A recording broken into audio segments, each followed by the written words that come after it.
बंगाल में चुनाव है और मोदी जी कई बड़े बड़े भाषण दिए। जब बिहार में चुनाव हुआ तो यहां पर भाषणों की बौछार, खूब बोले, पलायन पर बोले, लेकिन जब पलायन की बात हुई तो देखिए बिहार में भी अब भारतीय जनता पार्टी की सरकार है और दिल्ली में भी भारतीय जनता पार्टी की सरकार है, लेकिन उसके बावजूद भी कहीं ना कहीं लोगों पर अत्याचार हो रहे हैं, बिहारी लोगों पर अत्याचार हो रहे हैं। गुजरात में भी भारतीय जनता पार्टी की सरकार है और वहां पर भी बिहारियों को लाठी बरसाई जाती है और दिल्ली में गोली मार दी जाती है। उसके बावजूद भी बिहार के मुख्यमंत्री सम्राट चौधरी जो भारतीय जनता पार्टी से हैं वो चुप रहते हैं और देश के यशस्वी प्रधानमंत्री वो तो मुंह पर टेप लगा रखे हैं। हमारे साथ पूर्व आईपीएस अधिकारी अमिताभ कुमार दास है। सर, गुजरात में भी बिहारियों पर लाठी चलाई गई जबकि वहां बीजेपी की सरकार है, बिहार में भी बीजेपी की सरकार, दिल्ली में एक युवक को गोली मार दी जाती है, एक युवक घायल है, वहां भी बीजेपी की सरकार, बिहार में भी बीजेपी की सरकार। तो कैसा विकास, क्यों नहीं कोई एक्शन ले रहा है? प्रधानमंत्री टेप क्यों लगा ली? नहीं, प्रधानमंत्री तो रोज 18-18 घंटे काम कर रहे हैं गौतम अडानी का मुनाफा बढ़ाने के लिए कि गौतम अडानी की दौलत कैसे बढ़े, गौतम अडानी का मुनाफा कैसे बढ़े, गौतम अडानी की संपत्ति कैसे बढ़े। इसके लिए नरेंद्र मोदी रोज 18-18 घंटे काम कर रहे हैं।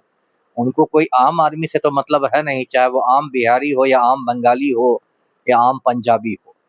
तो भाजपा में जितने भी लोग हैं, देखिए भाजपा की नीति आप समझिए, राम नाम जपना सेठ सेठानी अपना। भाजपा जो है वो राम के नाम पर पब्लिक को उल्लू बनाती है और फिर सेठ सेठानियों की दलाली करती है, पूंजीपतियों की दलाली करती है। यही भाजपा का चाल चरित्र और चेहरा है। अभी देखिए गुजरात में बीजेपी की सरकार है और वहाँ सूरत, वहाँ का एक बड़ा शहर है, औद्योगिक शहर है। सूरत में हजारों बिहारी मजदूर काम करते हैं कारखानों में। अभी वहाँ से बहुत सारे वीडियो वायरल हो रहे थे, हजारों की भीड़ थी स्टेशन पर, लाठियां चल रही थी, लोग रो रहे थे, कह रहे थे कि हम दोबारा नहीं आएंगे।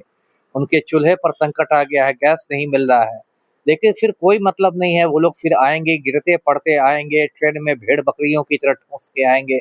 किसी को कोई मतलब नहीं है। मोदी जी खाली बात बनाएंगे कि हम विश्व गुरु बना देंगे देश को, अमृत काल चल रहा है, हम इतनी बड़ी अर्थव्यवस्था हो गए, तीसरी चौथी क्या हो गए, 5 ट्रिलियन डॉलर की अर्थव्यवस्था है, दुनिया में डंका बज गया, जादू चल गया। लेकिन ये सब बातें सिर्फ ऐसे हवाई है। जो जमीनी हकीकत है वो बहुत खराब है। और सिर्फ बिहार की ही बात नहीं, पूरे देश में कश्मीर से कन्याकुमारी तक जो देश है वो रसातल में चला गया। जी, बिहार के मुख्यमंत्री सम्राट चौधरी को इस सब की चिंता नहीं है। वो कभी सीता मंदिर बनाने में लगे हैं तो कभी भगवान के दर्शन करने में लगे। अब देखिए जो मैट्रिक फेल मुख्यमंत्री हैं सम्राट चौधरी, ये तो मतलब गुजराती लॉबी के चपरासी हैं और इनको जो दिल्ली दरबार से फतवा जारी होगा नरेंद्र मोदी और अमित शाह का वही करेंगे।